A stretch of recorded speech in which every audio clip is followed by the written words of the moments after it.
morning po, kapamilya, kaparmers, lalong-lalo na kay Sir William. Good morning po. Nandito po ulit tayo sa demo natin ng watermelon. Kung napapansin niyo po, ito yung petals ng ng lalaki. Ito po gagawin natin dito sa umaga. Yan, kukunin yan sa gilid. Tapos ilalagay dito sa sa shoots ng babae, ganyan. Ayan, para actual pollination yung tawag natin, So today is mag-a-apply tayo ng combustion ash fertilizer. Second application po tayo. Nasa 30 days po tayo sa ngayon, o flowering stage na po ng watermelon. So mag-a-apply tayo.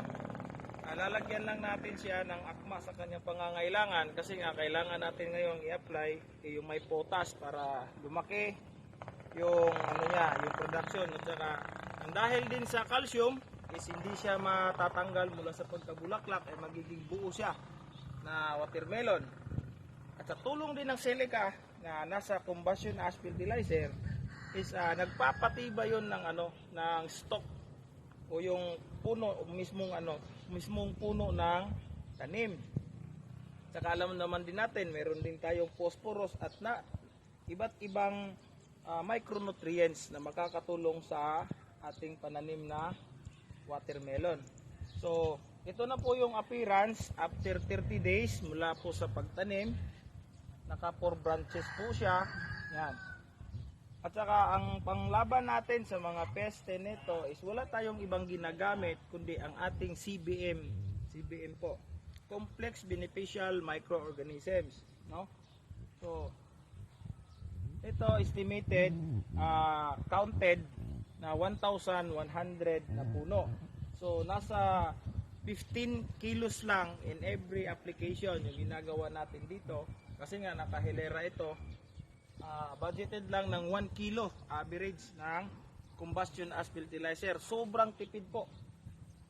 Ibig sabihin 10 kilo lang yung dadagdag natin dito, at saka yung 5 kilos na matitira is ilalagay natin doon sa tubig, at yun naman ang ating gagamitin pang patubig, Tingnan po natin sa malapitan yung appearance.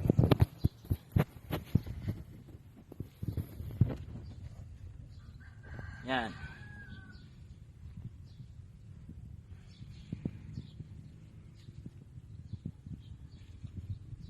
Yan po.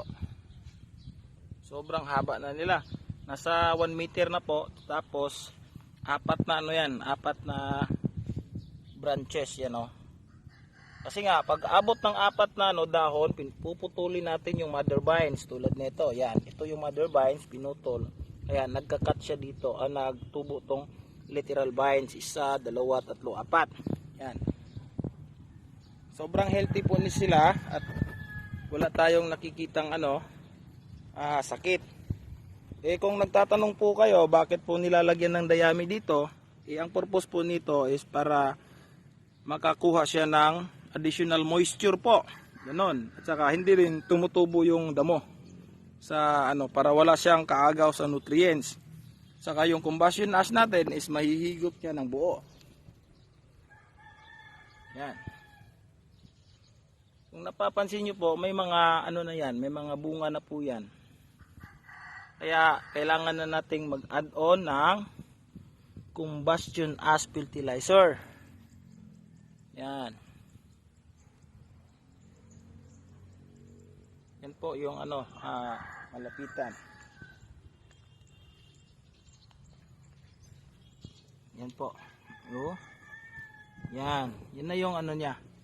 Bunga. Tapos tulungan natin yung mga bubuyog sa trabaho nila. Ito yung gagawin natin. Ayan. Kibali ipapopollinate natin yan.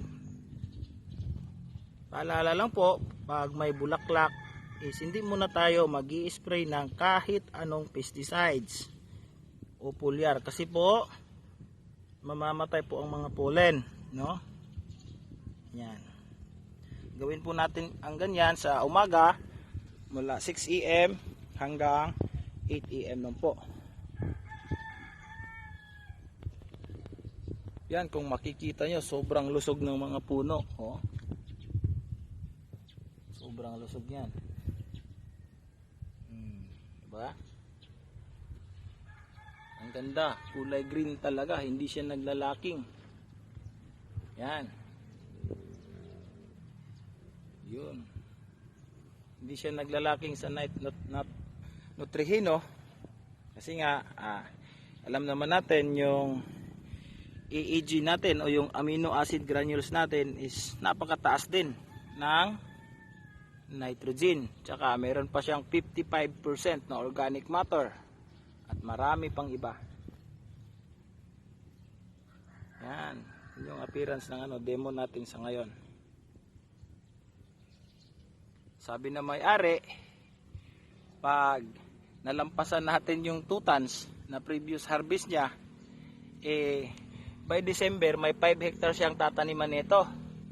So, yung protocol natin o yung product natin na yung gagamitin nila. Yan, ito buo na itong isa oh. Yan. Buo na yan, watermelon na yan. Yan po.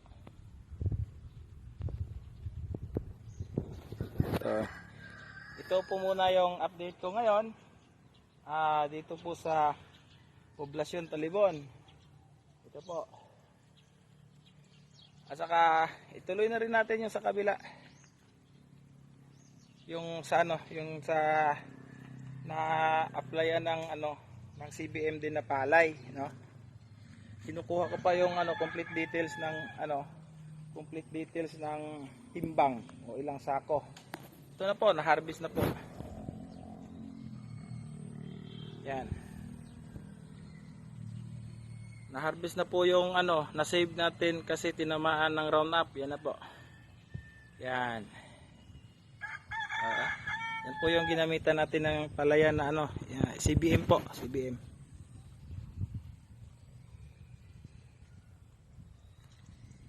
Yan. Sobrang ganda na po ng ng appearance ng demo natin. Sana mapa times 2 natin yung production nila. Kasi nag-average lang sila dati ng 2 kilos every puno. So ngayon sisikapin natin na taasan yung harvest nila. Sa paniniwala ko po, dahil nga sa lakas ng natin, combustion as fertilizer, is tataas talaga yon based on appearance right now. Yan.